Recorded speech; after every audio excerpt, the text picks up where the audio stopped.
Hey guys, welcome back to my channel. This is Aditya Nayak. तो उम्मीद है आप सबका 9th और 10th का प्रिपरेशंस बढ़िया से चल रहे होंगे। और सबसे पहले happy Diwali to one and all who will watch this video. Sorry for late to इस एक्चुअली मैं वीडियो कल बनाने वाला था, यानी कि दिवाली के दिन ही, पर due to some irrelevant causes I was unable to make the video and put it on my channel. ठीक है, तो कोई बात नहीं, अभी बना लेते हैं। आज मैं इसीलिए डिसाइड किया कि अभी बना लेता हूँ। अभी फिलहाल रात है तो गुड इवनिंग भी नहीं बोल सकता, अभी 10 बजने के आसपास टाइम हो रहा है। तो ठीक है, कोई बात नहीं। नमस्कार सभी को। और आप सब तो मेरे को जानते ही होंगे, यानी कि जो सब्सक्राइब करते हैं और जो देखते हैं वो मेरे को जानते हैं। मेरा नाम है आदित्य प्रसाद नायक और मैं उड़ीसा से हूँ, खुर्दा डिस्ट्रिक्ट से। तो मैं 9th और 10th के लिए यूट्यूब चैनल खोला था। ठीक है, पर आज मैं मेरे लास्ट वीडियो में बताया था कि मैं हॉस्टल में शिफ्ट हो गया हूँ, इसीलिए मैं वहाँ पे मतलब रेगुलर बेसिस पे वीडियो पोस्ट नहीं कर सकता। तो इस बात का मुझे बहुत दुख था। और मैंने ये भी बताया था कि जब भी मैं छुट्टी में घर वापस आऊँगा हॉस्टल से, तब मैं वीडियो मतलब पोस्ट करूँगा यूट्यूब में। ठीक है, तो मैं छुट्टी में 2-3 दिन से आ चुका हूँ, पर मैं वीडियो इसीलिए पोस्ट नहीं कर रहा था क्योंकि मैं ज़्यादा दिन का छुट्टी है नहीं, तो इसलिए मैं पोस्ट नहीं कर रहा था। पर एक बंदा मतलब जूनियर है हमारे स्कूल का, मैं जहाँ से 10th पास आउट हूँ उसी स्कूल का।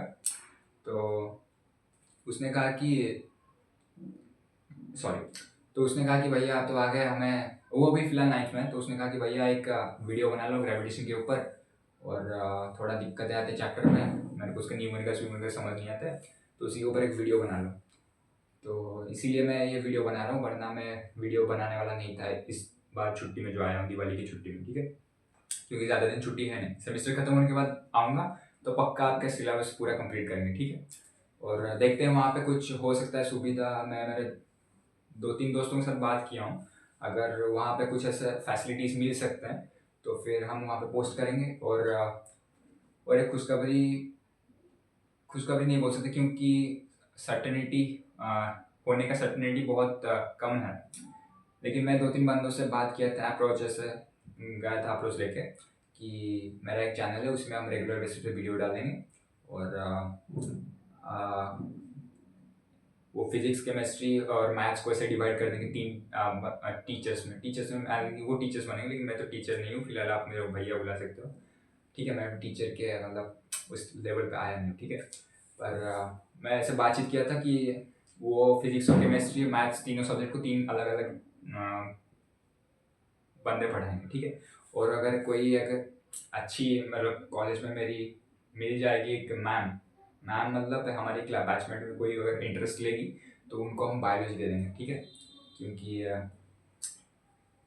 क्योंकि मेरे जो दोस्त हैं जिन लोगों के साथ बात किया था, तो उन्होंने बोला कि आप बायोलॉजी के लिए कोई एक लड़की को देखिए। ठीक है, हालांकि ये गलत बात है, बायोलॉजी लड़के भी पढ़ा सकते हैं, मैं भी पढ़ा सकता हूँ, पर टाइम होता नहीं था, तो इसलिए मैं बायोलॉजी का वीडियो डालता नहीं था।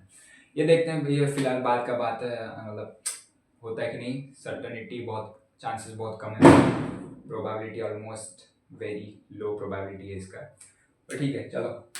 तो आई होप आप सब बढ़िया से होंगे, मस्त से होंगे, और खाना पीना करके पढ़ाई वढ़ाई ठीक से कर रहे होंगे। ठीक है, और बोर्ड्स वाले बच्चे थोड़ा ज़्यादा मेहनत कर लिया। तो टॉपिक का नाम है ग्रेविटेशन। ये सीबीएसई बोर्ड का क्लास 9 का एक चैप्टर है फिजिक्स का। और ग्रेविटेशन इतना बड़ा सा चैप्टर है नहीं, तो अगर आप 9th में जो ग्रेविटेशन पढ़ोगे उसके थोड़े से एडवांस लेवल पे जाओगे, मतलब एडवांस नहीं कि जेई एडवांस का मैं बात नहीं कर रहा हूँ, मतलब अभी जो ग्रेविटेशन का पढ़ोगे उससे थियरीज और न्यूमेरिकल्स थोड़े से ऊपर लेवल के चले जाएंगे जब आप 11th में साइंस लेने के बाद 11th में ग्रेविटेशन पढ़ोगे। ठीक है, पर वो डिपेंड करता है कि आप 11th में साइंस लेते हो या फिर कॉमर्स लेते हो या फिर आर्ट्स लेते हो। ठीक है, और हाँ, बहुत सारे बच्चे मेरे को पूछ रहे थे कि भैया आप अभी कहाँ पे हो। मैं बोल रहा मतलब कौन से हॉस्टल में हो, कौन से कॉलेज में हो। तो मैं फ़िलहाल अभी उसको रिवील नहीं कर सकता, बहुत ही बुरा कॉलेज है। पढ़ाई वढ़ाई हमसे ठीक से होता नहीं था, मैंने हो नहीं पाता था। तो बिलो एवरेज बच्चे हैं, तो हमें कोई आईआईटी मिला नहीं, फिर नीट दे नहीं पाए क्योंकि हम बायोलॉजी लिए नहीं थे।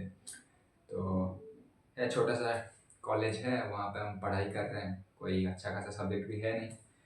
फिर अभी मैं डिस्क्लोज नहीं कर रहा हूँ कि मैं कहाँ पे पढ़ाई कर रहा हूँ, क्या पढ़ाई कर रहा हूँ, अभी डिस्क्लोज नहीं कर रहा हूँ क्योंकि लेकिन I will definitely reveal one day, very soon मैं रिवील करने वाला हूँ कि मैं कहाँ पे पढ़ाई कर रहा हूँ, क्या कर रहा हूँ, क्या सब्जेक्ट है मेरा, सब कुछ रिवील करूँगा। लेकिन फिलहाल अभी चलते हैं, ये जो चैप्टर है इसको निपटा देते हैं। ये चैप्टर को मैं आधे घंटे में निपटा सकता हूँ, लेकिन बच्चे ना बोलेंगे कि बहुत स्पीड पढ़ा पढ़ा देते हो, समझ नहीं आते, पढ़ने नहीं पड़ते हैं, ठीक है। तो इसमें सीबीएसई जो सीबीएसई का जो सिलेबस है for the academic year of 2025 and 2026, इसमें कुछ 10 टॉपिक्स हैं, 10 टॉपिक्स आर देयर, ठीक है। तो इसको हम पहले वीडियो में 5 टॉपिक्स पढ़ा देंगे पार्ट 1 में, पार्ट 2 में इसका और 5 जो टॉपिक्स बच जाएंगे उसको कंप्लीट कर देंगे, ठीक है। तो दो वीडियो में ही इसको निपटा देंगे, ठीक है। तो चलिए स्टार्ट करते हैं बिना किसी वक्त को ज़ाया किए। तो हमारा जो टॉपिक का नाम है दैट इज़ ग्रेविटेशन। सो और हाँ, मैं जो इलेक्ट्रिसिटी का चैप्टर पढ़ाया था लास्ट सेकेंड लास्ट वीडियो में मेरा, इससे पहले वाले सेकेंड लास्ट वीडियो में, तो वो ना वाइट बोर्ड पे वो मैं उसको मिटाया नहीं था, तो मैं हॉस्टल चला गया था, फिर आने के बाद जब मिटाया तो वो मिटा नहीं, तो इसीलिए मैंने बोर्ड का साइड चेंज कर लिया। आई होप इससे कोई प्रॉब्लम आपको नहीं आई, ठीक है। तो ग्रेविटेशन क्या है? तो ग्रेविटेशन का सिंपल डेफिनेशन है ग्रेविटेशन का, it is the force, it is the force of attraction between any two bodies separated by a particular distance,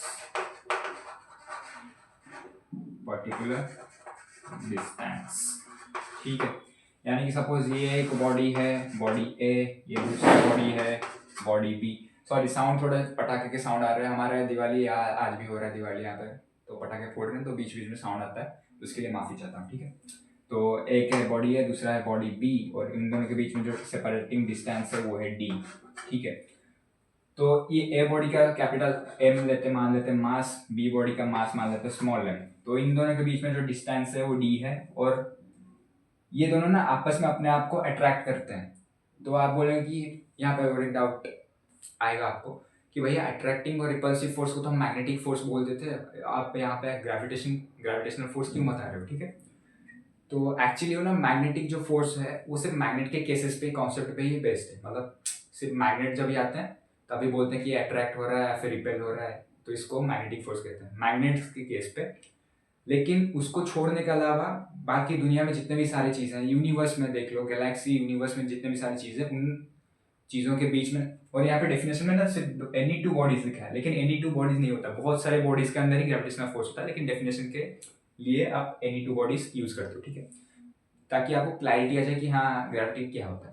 अगर मैं अभी आपको दो चीज़ों के बीच में फोर्स ऑफ अट्रैक्शन आपको पता नहीं है, लेकिन मैं आपको बता दूंगा 500 चीज़ों के बीच में ये अट्रैक्टिव फोर्सेस हैं, तो आपको पढ़ लेनी पड़ेगा, ठीक है। तो सपोज मान लेते हैं ये एक बॉडी ए है, इसका मास है कैपिटल एम, और ये बॉडी बी है, इसका मास है स्मॉल। मास तो आपको पता होगा, force and loss of motion में आपने पढ़ लिया इसके पहले वाले चैप्टर में, तो फिर भी मैं आपको रिकॉल करा देता हूँ। Mass is the amount of substance concentrated in object. So इसका मतलब है कि एक ऑब्जेक्ट के अंदर जितना अमाउंट ऑफ सब्सटेंस है उसी को मास बोलते हैं। कि इसमें और एक टॉपिक है मास एंड वेट, उस पर भी आएंगे, तभी हम बताएंगे कि मास और वेट में डिफरेंस क्या होता है। हम बोलते हैं ना कि मेरा वेट है 55 किलो, एक्चुअली वो मास नहीं होता हमारा, ठीक है। यानी कि हमारा अंदर जो कंटेंट है वो 55 किलो नहीं होता है, वो बाद में आएंगे, ठीक है, मास एंड वेट टॉपिक पे। अभी देखते हैं। तो ए है ऑब्जेक्ट, उसका कैपिटल एम मास है, बी एक ऑब्जेक्ट है, उसका स्मॉल एम मास है, और उन दोनों के बीच में सेपरेटिंग डिस्टेंस डी है, ठीक है। और इन दोनों के बीच में जो फोर्स है अट्रैक्टिव फोर्स, रिपल्सिव फोर्स नहीं, अट्रैक्टिव फोर्स, उसी फोर्स को हम बोलते हैं ग्रेविटेशनल फोर्स। यानी कि ए एक फोर्स इस पे ऊपर, यानी कि एक फोर्स से ए इसको खींच रहा होगा और बी इसको खींच रहा होगा, ठीक है। तो ये जो फोर्स से खींचा खींची आपस में होता है ना, तो उसी को बोलते हैं ग्रेविटेशनल फोर्स। ये वो वाला फोर्स नहीं कि जो लड़का लड़कियों के बीच में होता रहता है, ठीक है, उसको ग्रेविटेशनल फोर्स नहीं बोलते, वो फिजिक्स से बियॉन्ड है, ठीक है। और हाँ एक बता देता हूँ आपको कि अभी जो है ना, मतलब बोल सकते हैं कि ये तो फिजिक्स के टर्म्स पे ग्रेविटेशनल फोर्स है ऑब्जेक्ट के बीच में, लड़का लड़की के बीच में जो फोर्सेस है ना, अभी थोड़ा कम कर लिया करो, बोर्ड्स का टाइम है, 9 का फाइनल एग्जाम का टाइम है, तो उस पर ध्यान दो, ठीक है, वरना मेरी तरह बर्बाद हो जाओ। मजाक कर रहा हूँ, मैं बर्बाद नहीं हूँ, बर्बाद था चलो छोड़ो। तो ग्रेविटेशन का डेफिनेशन क्या है? It is the force of attraction between any two bodies separated by a particular distance और सर्टेन डिस्टेंस, ठीक है। तो इतना आप लिख लीजिए, 2 मार्क्स आपके पक्के हैं, कोई काटेगा नहीं। ग्रेविटेशन का डेफिनेशन। ये आपकी किताब में है नहीं, मेरे को पता नहीं, लेकिन मैं यही डेफिनेशन फॉलो करता था, मेरे को मार्क्स मिलते थे, आपको भी मार्क्स मिलेंगे, ठीक है। तो ग्रेविटेशन इसमें क्लियर हो गया। यानी कि अभी अगर हाँ, तो ग्रेविटी के फायदे क्या है? तो ग्रेविटी के फायदे ये हैं, अगर ग्रेविटी नहीं होता तो हम जमीन पे खड़े ना होते, हम ऐसे उड़ रहे होते, बिना पंख के हम उड़ रहे होते, ठीक है। ऐसे फ्लोट करते रहते हवा में, जैसे जैसे बलून उड़ता रहता है ना हवा में, ऐसे ऐसे ऐसे गिरने से पहले, वैसे हम फ्लोट करते रहते, ठीक है। ठीक है, सॉरी। तो ग्रेविटी की वजह से हम जमीन पे खड़े रहते हैं, स्टेबिलिटी। तो ये किसका ग्रेविटी है? ये हमारा ग्रेविटी जो है वो फोर्स ऑफ अट्रैक्शन है। सिंपल टर्म्स में बता दें तो ये जो ग्रेविटी है ना, ग्रेविटी ये ज्यादा कुछ है नहीं, ये एक फोर्स है, फोर्स ऑफ अट्रैक्शन, ठीक है। तो इससे क्या होता है, हेवी ऑब्जेक्ट्स लाइट ऑब्जेक्ट्स को अपने और अट्रैक्ट करके रखते हैं। जैसे कि अर्थ मान लेते हैं, यहाँ पे ये अर्थ है, अर्थ के सेंटर पे ना सबसे ज्यादा मास कॉन्सेंट्रेटेड अर्थ के सेंटर पे है, और अर्थ के सेंटर पे ही सबसे ज्यादा ग्रेविटी। तो जो भी इस अर्थ से लाइट चीजें हैं, जैसे मून हो, हम हो गए, ये मून है ना, तो अर्थ क्या करता रहता है, मून को अपने सेंटर की ओर अट्रैक्ट करता रहता है। तो आप बोलोगे कि अट्रैक्ट करता रहता है, जैसे मैग्नेट आके चिपक जाता है तो मून भी आके सेंटर में चिपक जाता है, ऐसा नहीं होता है।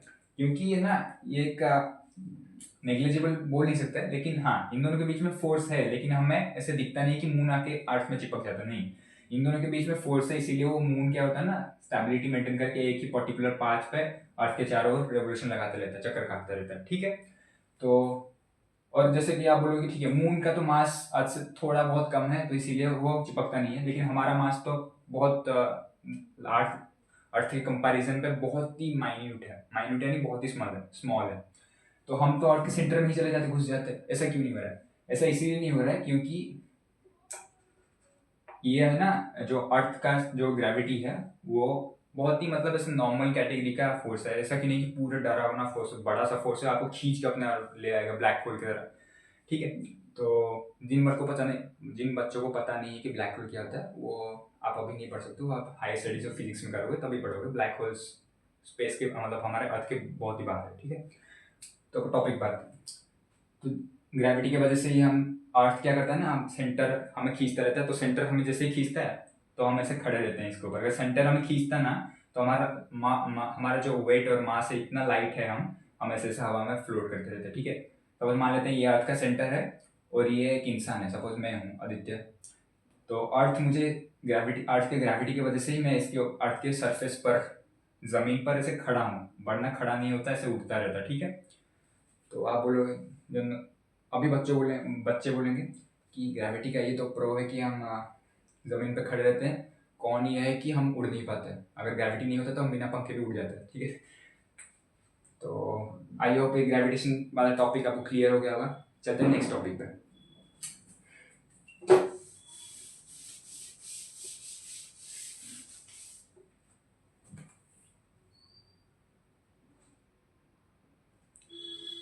ठीक, तो नेक्स्ट टॉपिक जो हमारा है that is universal law of gravitation. Universal law of gravitation. ये यूनिवर्सल लॉ ऑफ ग्रेविटेशन क्या है? यूनिवर्सल का पहली बात तो यूनिवर्सल का मतलब क्या है? ये जो वर्ड यूनिवर्सल है इसका मतलब कि आप यूनिवर्स में कहीं पे भी चले जाओ ना, ये जो लॉ है वो वैलिड होगा, ठीक है। ये इसीलिए इसको यूनिवर्सल लॉ बोला जाता है। और यूनिवर्सल लॉ ऑफ ग्रेविटेशन का दूसरा नाम भी है इनवर्स स्क्वायर लॉ। तो अगर कहीं पे सपोज आपने टीचर ने आपको बताया कि यूनिवर्सल लॉ ऑफ ग्रेविटेशन ये है, और एग्जाम में डाल दिया कि define the inverse square law, तो आप बोलोगे ये तो कौन से चैप्टर में ही नहीं था इनवर्स स्क्वायर लॉ, तो आप क्या छोड़ के आ जाओगे? नहीं छोड़ना है। इनवर्स स्क्वायर लॉ जो है वो it is the second name of universal law of gravitation, ठीक है। तो यूनिवर्सल लॉ ऑफ ग्रेविटेशन क्या कहता है, चलो देखते हैं। ग्रेविटेशन आपने मान लिया कि दो बॉडीज के बीच में जो बॉडीज कुछ सर्टेन डिस्टेंस में सेपरेटेड हैं, उन दोनों की बॉडीज के अंदर जो फोर्स ऑफ अट्रैक्शन है उसी को ही बोलते हैं ग्रेविटेशनल फोर्स, ठीक है। अभी चलते हैं यूनिवर्सल लॉ ऑफ ग्रेविटेशन क्या कहता है। तो सब let us assume this is body A, ठीक है, ये एक बॉडी है ए, इसका मास है कैपिटल एम या फिर M1 मान लेते हैं, और और ये दूसरा ऑब्जेक्ट है, इसका मास है m2, ठीक है। और इन दोनों के बीच में जो डिस्टेंस है ना, सेपरेटिंग डिस्टेंस ऑफ सेपरेशन, ये है d, ठीक है। d कई कई बुक्स में r भी प्रीफर करता है, तो आप d r कोई भी कुछ भी लिख सकते हो डिस्टेंस के लिए, ठीक है। तो दो बॉडीज है, एक है बॉडी m1, दूसरा बॉडी है m2, सॉरी, पहला बॉडी का मास है m1, दूसरा बॉडी का मास है m2, और उन दोनों के बीच में जो डिस्टेंस है वो है d।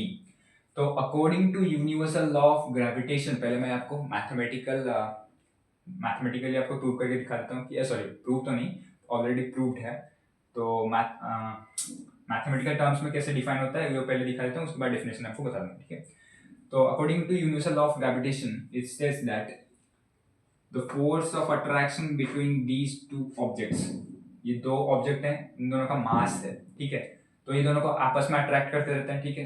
तो मैंने जैसे कि बताया, हर एक चीज दूसरी चीज को अपने और अट्रैक्ट करता रहता है, ठीक है, एंड वाइस वर्सा। तो ये दोनों जो चीज है, ये दोनों भी अपने आप को अट्रैक्ट करते रहते हैं, और इन दोनों के बीच में जो अट्रैक्टिंग फोर्स है उसको मान लेते हैं F, ठीक है।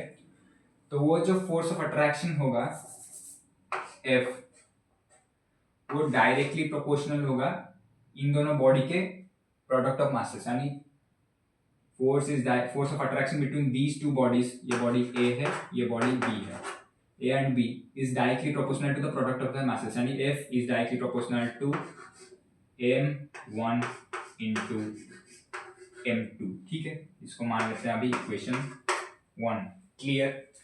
सेकेंड स्टेटमेंट ये फिर से देता है कि the same force of attraction between these two bodies F is inversely proportional to the square of distance between them, यानी कि इन दोनों के बीच में जो डिस्टेंस है A और B ऑब्जेक्ट के बीच में, उन दोनों ये जो डिस्टेंस का स्क्वायर को ये जो फोर्स है वो इनवर्सली प्रोपोर्शनल होगा, यानी कि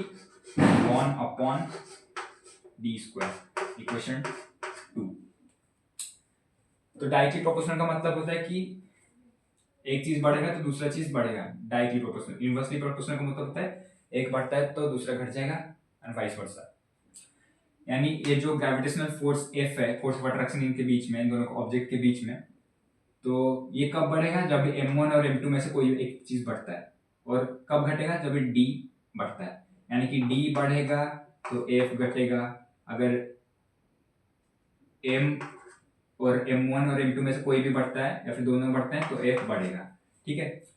तो universal law of gravitation states that the force of attraction between two bodies is directly proportional to product of their masses, यानी m1 into m2, and inversely proportional to the square of distance between them। ये definition है, मैं definition लिख नहीं रहा हूँ, आप किताब में होगा, रेफरेंस बुक में होगा, आप इसको याद रख लीजिए, ठीक है। तो ये दो इक्वेशन यहाँ पे बन गए। तो इन दोनों इक्वेशन को अगर मैं मर्ज कर देता हूँ, कंबाइन कर देता हूँ, कोलैज जो बोलते हैं आपके सोशल मीडिया एप्स के लैंग्वेज में, कोलैज, सॉरी कोलैज या कॉलेज कुछ बोलते हैं ना, दोनों चीज़ों को मर्ज कर देना। तो इन दोनों इक्वेशंस को अगर मैं मर्ज कर देता हूँ तो ये कुछ ऐसे बन जाएगा, F is proportional to m1 into m2 divided by d², ठीक है। ये बन गया हमारा इक्वेशन 3। तो हमें एक चीज पता है कि इक्वेशन को कभी ना हम कभी डायरेक्टली सॉरी प्रोपोर्शनलिटी सिंबल में सॉल्व नहीं कर पाते हैं। तो प्रोपोर्शनलिटी सिंबल को हटाने के लिए हम क्या लगाते हैं, एक प्रोपोर्शनलिटी कांस्टेंट। तो यहाँ पे भी हम एक प्रोपोर्शनलिटी कांस्टेंट मल्टीप्लाई करेंगे RHS में, यानी फोर्स इज इक्वल्स टू, यहाँ पे प्रोपोर्शनलिटी कांस्टेंट मल्टीप्लाई करेंगे, that is capital G into m1 m2 divided by d²। ये है हमारा फाइनल फॉर्मूला ग्रेविटेशनल फोर्स के लिए, G m1 m2 upon d²। ये जो G है वो क्या है, अभी बता देता हूँ G क्या है। तो ये जो G है इसका पूरा नाम है यूनिवर्सल ग्रेविटेशनल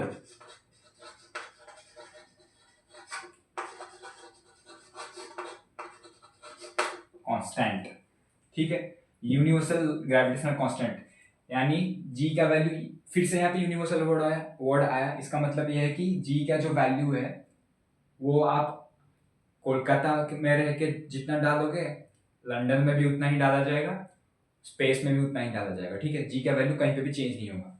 और ये जो G का वैल्यू है वो है जी का जो वैल्यू है वो है 6.67 इंटू 10⁻⁻11, ठीक है।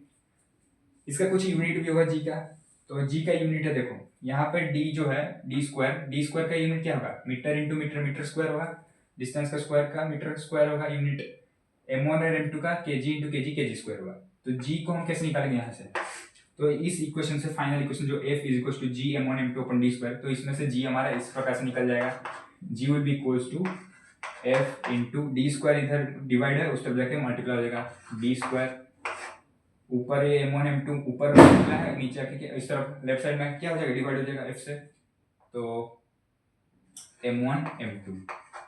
तो यहाँ से g का यूनिट कैसे निकालते हैं हम, देखो फोर्स का यूनिट है न्यूटन, डी स्क्वायर का यूनिट यानी डिस्टेंस का स्क्वायर जो होता है वो मीटर का स्क्वायर होगा, metre square, metre into metre, metre square ना। मास m1 का भी मास को हम केजी में ही मतलब मास का यूनिट केजी है, तो केजी इंटू केजी कितना होगा, केजी स्क्वायर। तो जी का यहाँ से यूनिट क्या निकल गया, newton metre square upon KG square, newton metre square upon KG square, ठीक है। तो जी का वैल्यू क्या है, 6.67 into 10⁻⁻11 newton metre square upon kilogram square, ठीक है। तो जी का वैल्यू कहीं पे भी चेंज होता है, कैपिटल जी का वैल्यू, इसमें और भी एक जी आएगा स्मॉल जी, उसका वैल्यू चेंज होता रहता है, वैरी करता रहता है, ठीक है, स्पेस में वैरी करेगा। तो अर्थ के अंदर हम सेम मानते हैं, लेकिन स्पेस में जाओगे तो थोड़ा बहुत वैरी करता है शायद, ठीक है। तो ये है यूजीसी, यूनिवर्सल ग्रेविटेशनल कांस्टेंट, इसका वैल्यू है ये। और यूनिवर्सल लॉ ऑफ ग्रेविटेशन यानी कि इनवर्स स्क्वायर लॉ जो है वो आपको क्लियर हो गया होगा। Inverse square law states that force of attraction between two bodies will be directly proportional to product of their masses m1 into m2. Force of attraction between two bodies will be inversely proportional to the square of distance between them, यानी force inversely proportional to 1 upon d square, ठीक है। दोनों को combine कर देते हैं तो ये बन जाएगा force is proportional to m1 m2 upon d square। और फाइनली प्रोपोर्शनलिटी साइन को हटा के इक्वल साइन में कन्वर्ट करने के लिए हम वहां पे एक प्रोपोर्शनलिटी कांस्टेंट ऐड करेंगे, उसका नाम है capital G, proportionality constant, m1 into m2 upon D square, ठीक है। उसके साथ मल्टीप्लाई करेंगे जी। तो जी क्या है, तो जी है यूनिवर्सल ग्रेविटेशनल कांस्टेंट, जी का वैल्यू है 6.67 इंटू 10⁻⁻11 न्यूटन मीटर स्क्वायर पर केजी स्क्वायर। और इसको रिलेवेंटली 6.67 से कैलकुलेशन को इजी करेंगे, 6.6 सॉरी पटाखे फूट गया, मैं कुछ कर नहीं सकता हूँ। जी का वैल्यू को हम नियरली 6.67 की जगह 6.6 ही मान के चलते हैं, या फिर 6.7 ऐसे चलता रहता है, या फिर कई मैंने जो खुद कैलकुलेट करता था ना 9th में, तो मैं 6.67 की जगह मैं डायरेक्ट 6 ही मल्टीप्लाई करता था, यानी 6.67 तो लिखता था, लेकिन मल्टीप्लाई करते टाइम सिर्फ 6 इंटू 10⁻⁻11 को ही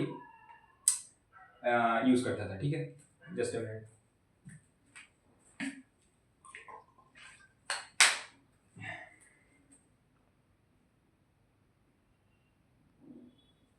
ठीक है, तो इसका डेफिनेशन आप याद रख लेगा, अगर स्कूल के एग्जाम्स में आ जाता है कि डिफाइन इनवर्स स्क्वायर लॉ और define universal law of gravitation, 3 mark या फिर 4 मार्क के क्वेश्चन में आ जाता है, तो आप ऐसे 2 डायग्राम बना लीजिएगा।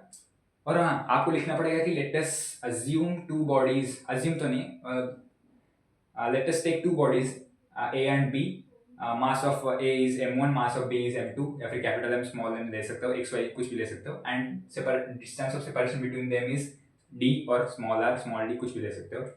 देन आप लिखोगे according to universal law of gravitation force of attraction between them is directly proportional to product of masses. ये सेंटेंस लिखने के बाद ये मैथमेटिकल इक्वेशन लिखोगे, force is directly proportional to m1 into m2, ठीक है। फिर लिखोगे कि then it states that force of attraction is inversely proportional to the square of distance between them। फिर आप ये वाला मैथमेटिकल इक्वेशन लिखते हो, फिर इन दोनों को मर्ज करके लिखते हो f proportional to m1 m2 upon d square। फिर लिखते हो कि तो ये जो प्रोपोर्शनलिटी कांस्टेंट साइन को हटाने के लिए कैपिटल जी नाम का एक प्रोपोर्शनलिटी कांस्टेंट मल्टीप्लाई करते हो। फिर ये फाइनल फॉर्मूला बोलता है ग्रेविटेशनल फोर्स का, फाइनल फॉर्मूला ये है F is equals to capital G into m1 m2 upon d square. What is capital G? Is the universal gravitational constant. Value is 6.67 into 10⁻⁻11 newton metre square पर kilogram square, ठीक है। थोड़ा सा pace हो रहा है पर आपको समझ आ जाता होगा, ठीक है।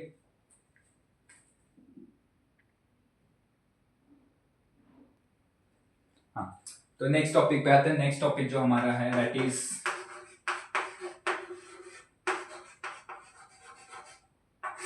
Free fall. तो फ्री फॉल क्या है भाई? फ्री फॉल का मतलब है, सपोज फ्री फॉल से जाने से पहले डेफिनेशन में एक चीज देखो, ये एक ऑब्जेक्ट है, इसको मैं यहाँ से छोड़ देता हूँ तो ये नीचे ही आता है ना, या फिर छोड़ने के बाद ये ऊपर तो ऐसे नहीं जाता है ना, यहाँ से मैं छोड़ा तो ये नीचे ही आया, यहाँ से छोड़ने के बाद ऐसे ऊपर तो नहीं गया। तो ऐसे चीज जो है ना न्यूटन क्या करता है, जब याद है न्यूटन का लॉज ऑफ मोशन कैसे इन्वेंट हुआ था? न्यूटन ऐसे नीचे था, पैर के नीचे बैठा हुआ था, और फिर उसके ऊपर से वो गिर जाता है, फिर वो बना देता है ग्रेविटेशन का डिस्कवर कर देता है, ग्रेविटी का डिस्कवर कर देता है। तो उसी हिसाब से क्या होता है ना, अर्थ के सरफेस के अंदर, हम अर्थ की बात करें फिलहाल के लिए, अर्थ के सरफेस के अंदर अर्थ के ग्रेविटी कहाँ से जनरेट होता है? अपने सेंटर की ओर खींचता है अर्थ कोई भी ऑब्जेक्ट को, तो उसको बोलते हैं ग्रेविटी ऑफ अर्थ। मैं अगर इस चौक को खींचता हूँ अपने ओर, हाथ से नहीं, सपोज हम दोनों के बीच में एक फोर्स ऑफ अट्रैक्शन है और नॉन कॉन्टैक्ट फोर्स है, ठीक है, यानी कि मैं इसे तो बिना छुए से हवा पे उड़ा नहीं सकता, जादूगर तो हूँ नहीं। तो ये सपोज मान लो कि मैं इसको पकड़ा नहीं हूँ और इसे हवा में ही है, और हम दोनों के बीच में एक फोर्स ऑफ अट्रैक्शन है, ठीक है। तो हम दोनों के बीच में फोर्स ऑफ अट्रैक्शन है, तो मेरा मास बड़ा है, और हाँ, जिसका मास ज्यादा होता है वो खींचता रहता है अपने ओर। ऐसा नहीं कि अर्थ और मून के बीच में ना, मून दोनों के बीच में ग्रेविटेशनल फोर्स है, अट्रैक्शन जो है अट्रैक्टिव फोर्स है, लेकिन अर्थ मून के पास नहीं जाता, सॉरी, मून अर्थ के चारों ओर घूमता रहता है, और अर्थ भारी है तो इसीलिए मून क्या होता है ना, मून खींच नहीं पाता अर्थ को, ठीक है। तो इसीलिए यानी कि greater the mass inertia will be greater, and जिसका मास ज्यादा होता है उसी के ओर अट्रैक्ट होते हैं बॉडीज, ठीक है। मेरा मास ज्यादा है इसीलिए चौक का मास से मेरा मास ज्यादा है एज कम, इसीलिए ये चौक जो है मेरे ओर अट्रैक्ट होगा, मैं इसके ओर अट्रैक्ट होकर नहीं जाऊंगा, ये चौक मेरे ओर अट्रैक्ट होता है, ठीक है। क्लियर है ये बात? क्लियर। अगर आपको पूछा जाए कि 5 kg का एक लोहे का बॉल है, 2 kg और 200 ग्राम का एक प्लास्टिक का बॉल है, तो उन दोनों के बीच में ग्रेविटेशनल, ऑब्वियसली ग्रेविटेशनल पुल होगा, ग्रेविटेशनल फोर्स दोनों के बीच में। तो आप कभी भी ये नहीं बताओगे कि 2 kg का बॉल 200 ग्राम का बॉल 500 ग्राम के लोहे के बॉल को खींच लेता है अपने, नहीं होता, क्योंकि जिसका मास ज्यादा होता है वो उसके और लाइट वेट के चीजें खींचे हुए आते हैं, यानी ग्रेविटेशनल फोर्स उन्हीं के डायरेक्शन में एक्ट करता रहता है। ये हैवी बॉल है, ये लाइट बॉल है, तो ये इसकी ओर खींचा, मतलब अट्रैक्शन इसी की ओर होगा, इस लाइट ऑब्जेक्ट का हैवी ऑब्जेक्ट का डायरेक्शन में होगा, ठीक है। ये आपको क्लियर होगा, ठीक है। फिर होता है फ्री फॉल क्या है। तो फ्री फॉल क्या है, जैसे मैंने अभी बताया, तो न्यूटन ने इमेजिन किया कि साला सेव गिरता है तो नीचे गिरता है, सेव ऊपर क्यों नहीं आता, ठीक है।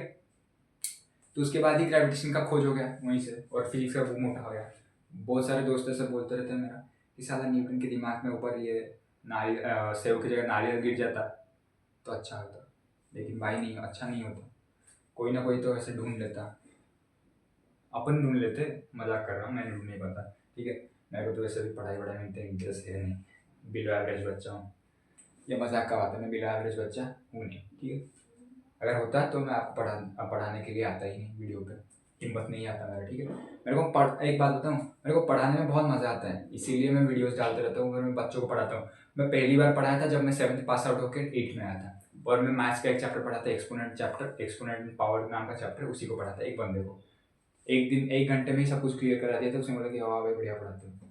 तो यहीं से मेरे को पढ़ाने में इंटरेस्ट आने लगा कि भाई, और सबसे मजे की बात बताऊँ, मेरे को ना खुद पढ़ने से ज़्यादा पढ़ाने में इसलिए मज़ा आता है क्योंकि मेरे को लगता है कि जब तुम पढ़ाते हो ना तभी तुम्हें पता चलता है कि साला तुम्हारा वीकनेस कहाँ पर है। और मैं लिटरली बताऊँ, 10th का जो साइंस का, मैं तो 10th में साल भर मैथ्स को छोड़कर कुछ पढ़ता ही नहीं था, तो मैथ्स प्रैक्टिस करता ही रहता था ज़्यादा। और तो आप बोलोगे कि भैया आप मैथ्स का वीडियोस क्यों नहीं डालते हो अगर मैथ्स इतना अच्छा था 10th का? अरे भाई मैं नहीं बोल रहा हूँ, मेरे ट्यूशन के टीचर्स हो गए या फिर ट्यूशन के रिजल्ट में तुम्हें दिखा दूंगा, ग्रुप में हमें मार्क्स छोड़ दे रहते थे टेस्ट के बाद, सारे टेस्ट में मेरा फुल आउट ऑफ फुल आता था, ठीक है। कॉन्सेप्ट भी ठीक ठाक क्लियर थे, मैं बहुत प्रैक्टिस करता था क्वेश्चंस। तो एंड मोमेंट में जो साइंस वाइंस पढ़ने लगा ना, तो मेरा दिमाग जाम हो गया, साला क्या होगा क्या होगा, मैं ट्यूशन टीचर ने बोल दिया कि साइंस में फेल हो जाएगा। तो मैंने कहा नहीं यार, ऐसे थोड़ी होता है, साइंस कौन सा सब्जेक्ट है कि मैथ्स इतना टफ नहीं है, ठीक है। तो 10th का साइंस को देखा जाए तो 9th और 10th का साइंस को देखा जाए तो मैथ के हिसाब से थोड़ा इतना मतलब है होते नहीं है। तो मार्क्स तो सेम होता है, लेकिन इतना मतलब दिमाग खर्चा करना नहीं पड़ता। कुछ सिंपल डेफिनेशन याद रख लो, कुछ फॉर्मूले से याद रख लो, उसी के बेसिस पे न्यूमेरिकल्स बन जाएंगे और थ्योरीज रट्टा मार लो, खत्म है। मैं रट्टा नहीं मारता था। तो मैं कैसे पता है 10th का प्रिपरेशन किया, थोड़ा 2 मिनट लगेगा इस बात को बताते बताते, तो दिमाग खोल दो, मतलब जैम नहीं हो तुम्हारा। तो मैं क्या कहता ना, इससे भी और छोटा सा बोर्ड था, यानी कि मान लो कि इसका हाफ हाफ जितना मेरे पास पहला बोर्ड था जो मेरा लाइफ का, वो इसके हाफ जितना था। ये 3 इंटू 2 फीट्स का है, वो शायद 1.5 इंटू 1 फीट का था शायद।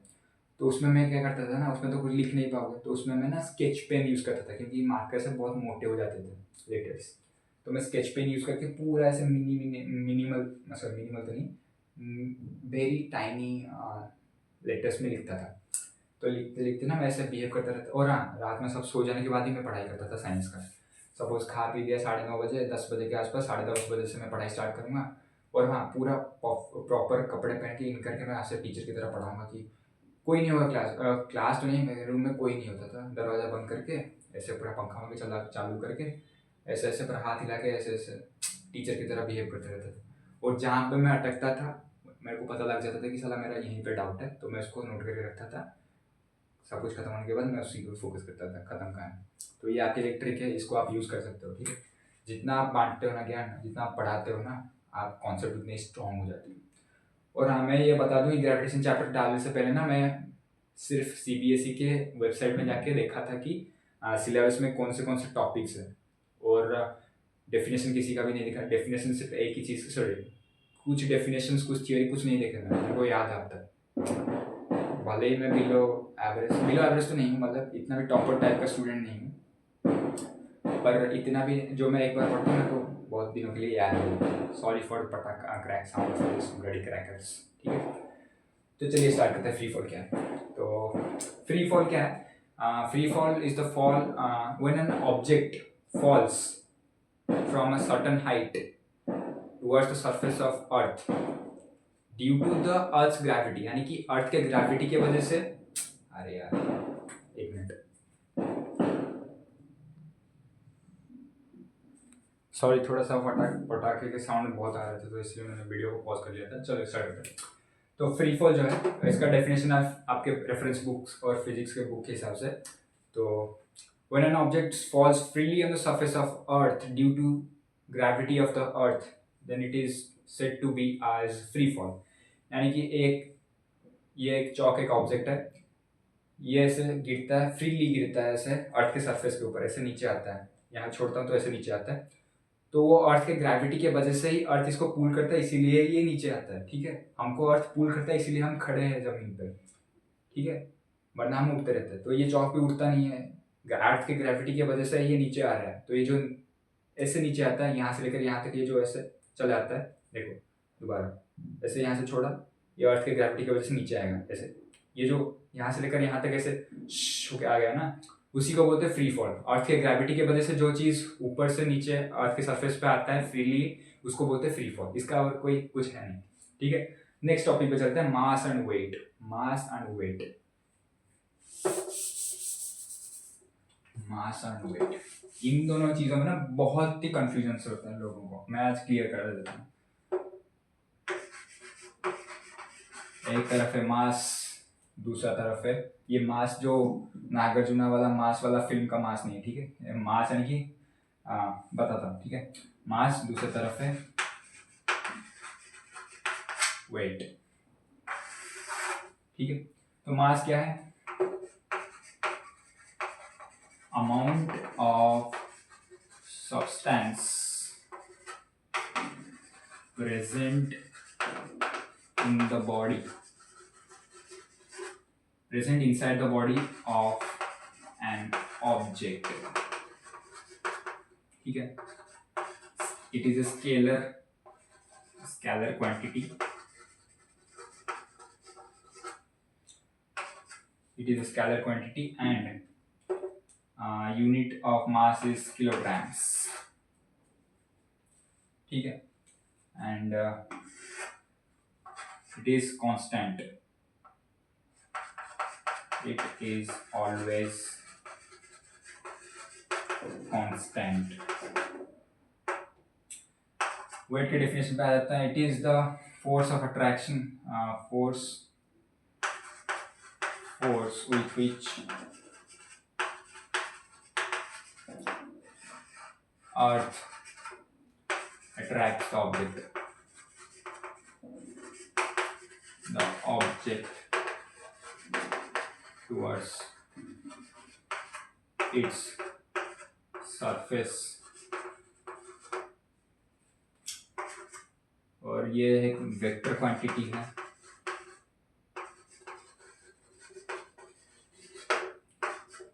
वेक्टर क्वांटिटी यूनिट इसका है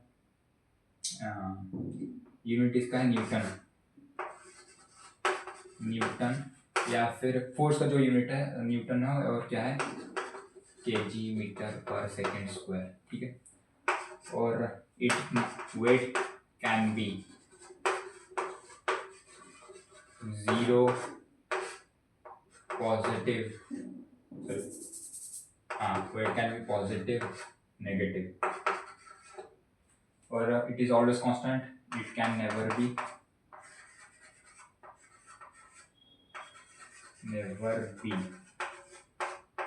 नेगेटिव, ठीक है। तो चलिए मास और वेट के बीच में जो सालों से चले आ रहे कन्फ्यूजन आपके बीच में है, टीचर्स आपके रिपोर्ट करके पीछे लिखते थे ना कि इतना वेट तुम्हारा है, ठीक है, तो मैं उसको रॉन्ग प्रूव कर देता हूँ, ठीक है। मैं नहीं, ये कॉन्सेप्ट ही ऐसा है।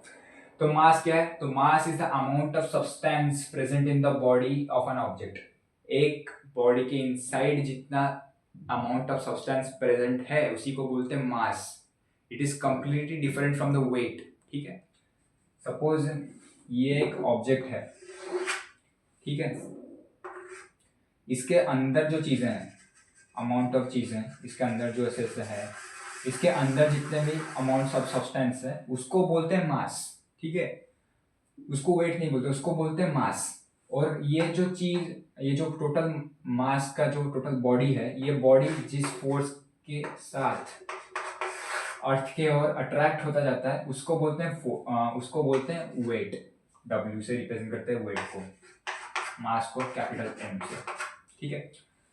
तो पहला है amount of substance present in the body of an object is known as mass, ठीक है। सेकेंड पॉइंट है mass is a scalar quantity, यानी कि मास के पास सिर्फ और सिर्फ मैग्नीट्यूड है कि इतने केजी का मास है, 10, 15, 20, 25, ठीक है, कोई फिक्स डायरेक्शन नहीं होता, तो इसलिए एक स्केलर क्वांटिटी है।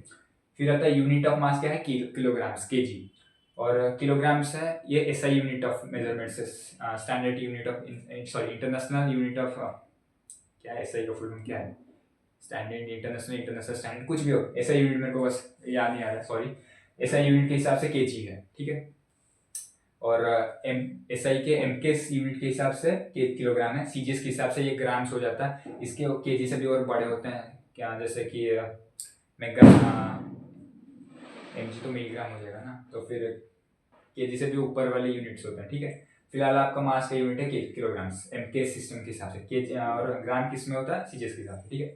तो और हाँ, एक बात यहाँ क्लियर रखना, अगर कहीं पे भी मास आपको ग्राम्स में दिया जाता है और न्यूमेरिकल पूछा जाता है फिजिक्स में, तो आप उसको पहले केजी में ही कन्वर्ट कर दीजिएगा। 9th और 10th के हिसाब से बात कर रहा हूँ, 9th के हिसाब से, इस चैप्टर के हिसाब से बात कर रहा हूँ, ठीक है। तो आप उसको केजी में ही कन्वर्ट करके करिए। सपोज यहाँ पे दिया कि 2000 ग्राम्स, तो इसको आप 2 kg 2 इंटू कुछ भी मल्टीप्लाई करेंगे, डिवाइड कुछ भी करना है, तो पहले आप केजी में कन्वर्ट कीजिएगा, ठीक है। तो mass substance present in the body scalar quantity है, किलोग्राम उसका यूनिट है, और मास हमेशा कांस्टेंट रहता है। आप मेरा मास सपोज इस बॉडी के अंदर ना 2 kg का मास है, ठीक है, 2 kg का मास इस बॉडी के अंदर, तो ये हमेशा 2 kg रहेगा। इसको आप मून पे भी ले जाओ, इसका मास 2 kg ही रहेगा। इसको आप जुपिटर के पास ले जाओ, सन के अंदर ले जाओ, 2 kg का मास, इसका मास 2 kg ही रहेगा, फिक्स्ड है इसका mass. Mass is always fixed. और क्या है, मास कभी भी नेगेटिव नहीं होता और जीरो नहीं होता। मास can never be negative and zero. कभी मैं ये नहीं बोल सकता कि माई मास इज 0 किलोग्राम्स, ऐसा नहीं हो सकता, ठीक है। मास कभी भी नेगेटिव और जीरो होता नहीं। फिर आता है इसके ऑपोजिट में वेट। वेट क्या है? Weight is the force with which earth attracts the object towards its surface. जिस फोर्स के साथ अर्थ एक ऑब्जेक्ट को अपने सरफेस पे खींचता है, अट्रैक्ट करता रहता है, उसी फोर्स को हम वेट बोलते हैं। पर हमें बचपन से गलतफहमी है कि मेरा वेट इतना है। मेरा वेट इतना है का मतलब ये नहीं कि मेरे अंदर इतने सारे इतने किलोग्राम्स के सब्सटेंस है, और हम जो बोलते हैं ना कि मेरा वेट है, सपोज मेरा वेट जैसे है 64 किलोग्राम्स, तो 64 किलोग्राम्स मेरा मास नहीं है, वो सॉरी वेट नहीं है, 64 किलोग्राम्स वेट नहीं होता कतई।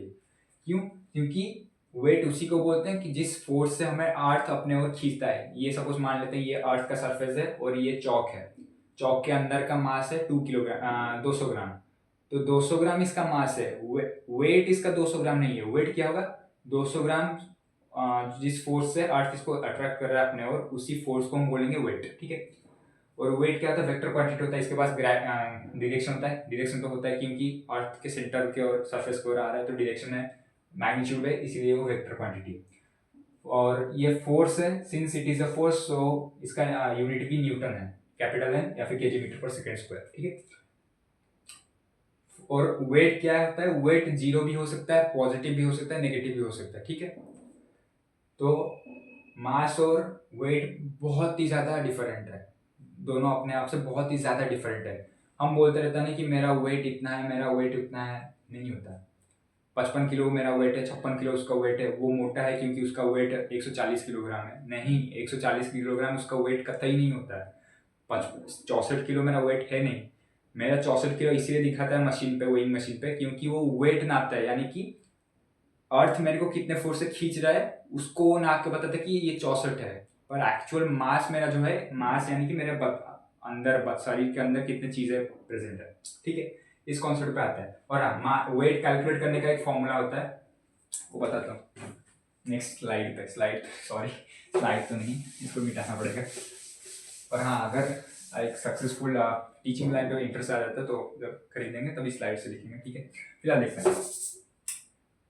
तो वेट को कैपिटल डब्ल्यू से रिप्रेजेंट किया जाता है। वेट का फॉर्मूला है मास m मल्टीप्लाइड विथ g। ये g क्या है जनाब, ये जो g है it is acceleration due to gravity, acceleration due to gravity, ठीक है। तो इसको बोलते हैं ये है वेट का फॉर्मूला है, इसको याद रख लीजिएगा, ठीक है।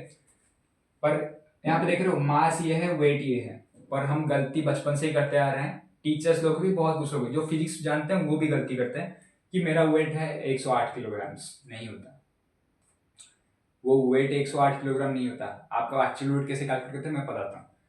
सपोज मान लेते हैं किसी भी ऑब्जेक्ट, ये एक इंसान है, इसका नाम है दबंग, मान लेते दबंग, इसका नाम है दबंग डी, ठीक है।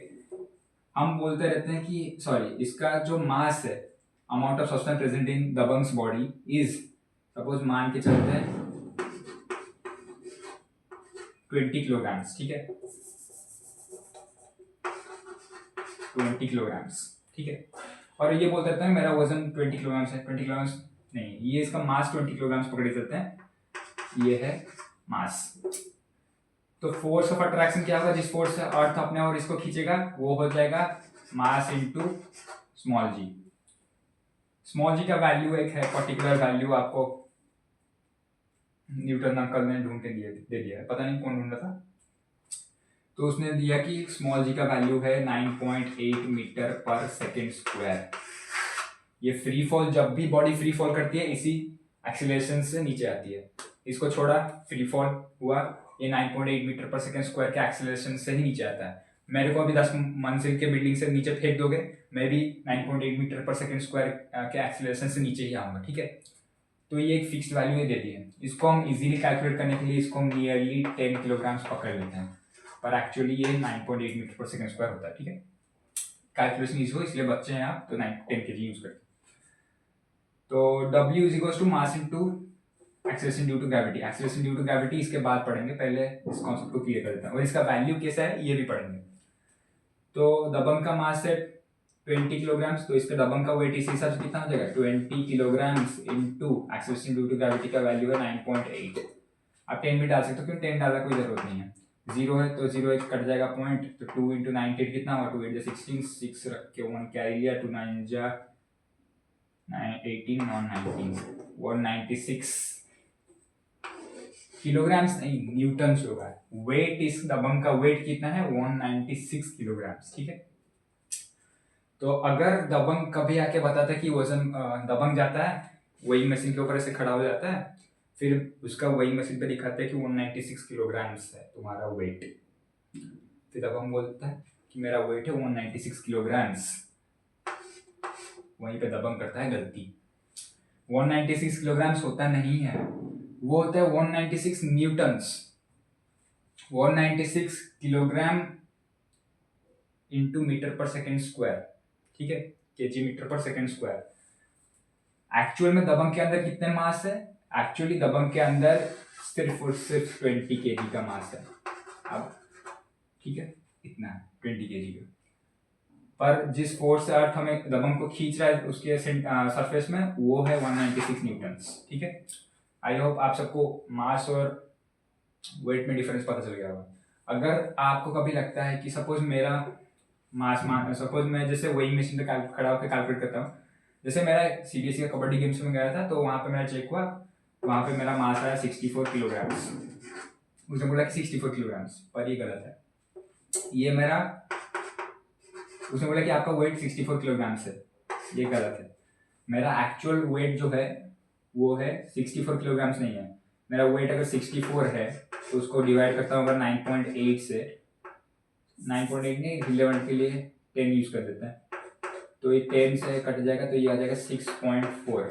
तो ये जो 6.4 केजी है ना, ये मेरे शरीर के अंदर का जो चीज़ें हैं उनका वजन है, वजन नहीं मास है।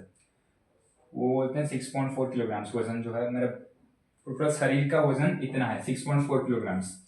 और 64 किलोग्राम जो वो बोला है वो क्या है, वो है फोर्स ऑफ अट्रैक्शन, वेट, वो है वेट।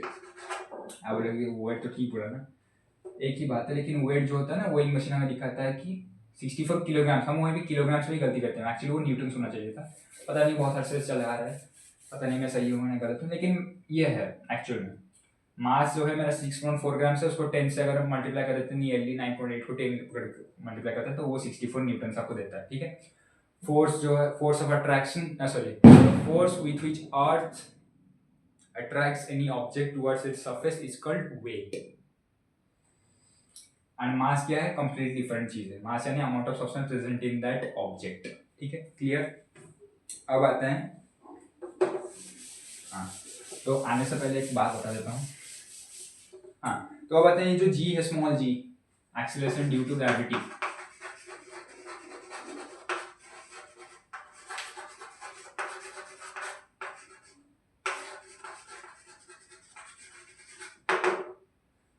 स्मॉल जी, तो इसका वैल्यू 9.8 कैसे हो गया कैलकुलेट, अपने आप कैसे कर दिया, ठीक है। तो इसको हम दिखाते हैं। सपोज ये मान लेते हैं ये है अर्थ, ठीक है, और ये है सपोज आप है, ये दबंग है। दबंग और अर्थ के बीच में, अर्थ के साथ सेंटर के बीच में मान देते हैं डिस्टेंस है डी, ठीक है। और अर्थ का मास जो है, अर्थ का मास को हम कैपिटल एम लेते हैं, मास ऑफ अर्थ को हम लेते हैं कैपिटल एम या फिर m1। Mass of Dabangg md को हम लेते हैं m2, और distance between Dabangg and earth को लेते हैं, डिस्टेंस को लेते हैं स्मॉल d, डिस्टेंस उसको हम लेते हैं स्मॉल d, ठीक है। तो ग्रेविटेशनल फोर्स में जो हम पहला फॉर्मूला पढ़े थे कि फोर्स ऑफ अट्रैक्शन कैसे कैलकुलेट करते हैं, तो दबंग और अर्थ के बीच में जो फोर्स ऑफ अट्रैक्शन होगा वो क्या होगा, दबंग और अर्थ के बीच में जो फोर्स ऑफ अट्रैक्शन होगा वो होगा capital G, UGC, universal gravitation constant, into mass of अर्थ यानी कि m1 इनटू मास ऑफ दबंग यानी कि m2 divided by square of distance between them यानी d स्क्वायर। तो ये हो गया फोर्स, ठीक। तो इस फोर्स से अर्थ और दबंग के बीच में जो अट्रैक्शन फोर्स है वो है जी m1 m2 upon D square, clear. इसको मान लेते हैं इक्वेशन 1। अभी हमने पिछले टॉपिक में पढ़ा वेट क्या होता है कि force with which earth attracts any object towards its surface is called wait.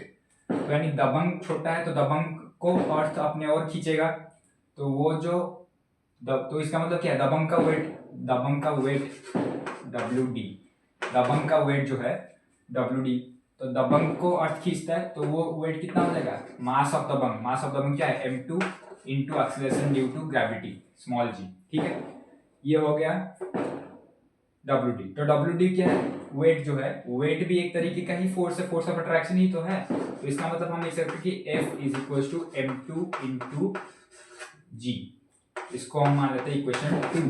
अब आप देख पा रहे हैं इक्वेशन 1 और इक्वेशन 2 काफी सिमिलर ही है, क्योंकि इक्वेशन 1 में क्या है, force of attraction between Dabangg and earth, equation 2 भी तो वही कह रहा है ना कि दबंग को किस फोर्स से अट्रैक्ट कर रहा है अर्थ, तो उसको वेट बोलते हैं, तो वेट जो है वो भी एक तरीके का फोर्स है। तो आप इक्वेशन 1 और 2 में देख सकते हैं, अबे बेकार पटाखे साले छोड़ो, तो फोर्स और इक्वेशन 1 और 2 में क्या देख सकते हैं कि फोर्स दोनों ही सेम आएंगे, ठीक है, बस फॉर्मूला का अलग लिख रहा है, तो इसका मतलब है according equating these two equations 1 and 2, तो इसके LHS, इसका LHS सेम है तो RHS भी सेम होंगे, जाहिर सी बात है, इतना मैथ्स तो आपको आता ही होगा। तो ये from equation 1 and 2 we can conclude that G m1 m2 upon d square is equal to, इसका RHS क्या है m2 into g, small g का मतलब है एक्सेलरेशन ड्यू टू ग्रेविटी।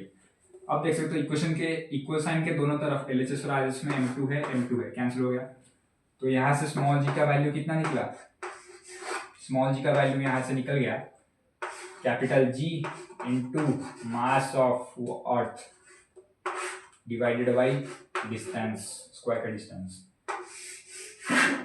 ये G स्मॉल g कैलकुलेट करने का फॉर्मूला है, ठीक है। तो ये आप G का मतलब, G का वैल्यू तो आपको पता है 6.67 into 10 to the power minus 11 into mass of earth है 5.98 into 10 to the power 24 kilograms, शायद 5.98 है ना, मेरे को याद नहीं आ रहा है अर्थ का मास कितना हम पकड़ते थे, चलो छोड़ो, मैं देखा था 2 दिन पहले लेकिन मैं भूल गया, 5.98 या फिर 6 पकड़ लेते हैं शायद इसको, ठीक है। तो 6 into 10 to the power 24, calculation easy हुई इसलिए 6 पकड़ लेते हैं, डिवाइडेड बाय डी, जो ये डी क्या है, डी है अर्थ का रेडियस, अभी दबंग तो रेडियस मतलब दबंग तो रेडियस के डिस्टेंस जितना आपको उड़ा के खड़ा नहीं कर सकते ना, तो हम डी को डिस्टेंस पकड़ते हैं, रेडियस पकड़ते हैं, तो अर्थ का रेडियस कुछ होगा, उसका स्क्वायर करके डिवाइड करोगे तो कट के सारे ऐसे कट जाएगा, तो कुछ आएगा, जो जी का जो हमारा आखिरी में वैल्यू आएगा स्मॉल जी का, वो आएगा 9.8 मीटर पर सेकेंड स्क्वायर, इसी को बोलते हैं एक्सेलरेशन ड्यू टू ग्रेविटी। अगर आप ऊपर से नीचे से गिर रहे हो तो आपका ये जो कैपिटल जी है वो प्लस में होगा, अगर आप नीचे से ऊपर जा रहे हो तो ये जो कैपिटल जी नहीं, sorry silly mistake, my fault, ये जो स्मॉल जी है, अगर आप ऊपर से नीचे आते हो तो acceleration due to gravity plus में लेंगे, अगर आप नीचे से ऊपर जा रहे हो तो ये -9.8 मीटर पर सेकंड स्क्वायर होगा, ठीक है। तो इसी के वजह से ही वेट प्लस होता है, माइनस होता है, जीरो हो जाता है कभी कभार, ठीक है। आई होप आपको क्लियर हुआ। वेट जीरो कब होगा, वेट आई थिंक जीरो नहीं होगा, हाँ वेट जीरो हो सकता है जब भी आपका ना कभी मूवमेंट नहीं हो रहा, ऊपर से नीचे नहीं आ रहे हो, नीचे से ऊपर नहीं जा रहे हो, एक रेस्ट पोजीशन पे हो, तो आपका वेट जीरो हो सकता है। पॉजिटिव नेगेटिव क्यों होगा आपको पता चल गया, सपोज ये 2 किलोग्राम का है, मैं उसको ऐसे ऊपर से नीचे आ रहा है तो प्लस का 9.8 मल्टीप्लाई होगा, तो ये प्लस में होगा, माइनस कब होगा कि जब इसी 2 kg को मैं ऐसे ऊपर फेंक रहा हूँ, ऊपर जा रहा है मतलब ग्रेविटी के अपोजिट में वर्क कर रहा है, तो जो plus 9.8 metre per second square नीचे आने का टाइम होता था वो ऊपर जाते जाते माइनस में हो जाएगा, ठीक है, साइन कन्वेंशंस, ठीक है। तो -9.8 मल्टीप्लाई होता है, इसीलिए इसका वैल्यू नेगेटिव में आता है। इतना क्लियर है आपको, यहाँ तक आपको मैंने 5 टॉपिक्स पढ़ा दिए, ठीक है। यहाँ पे आप वीडियो को एंड करेंगे, लेकिन एंड करने से पहले एक छोटा सा बात है उसको बता देते हैं।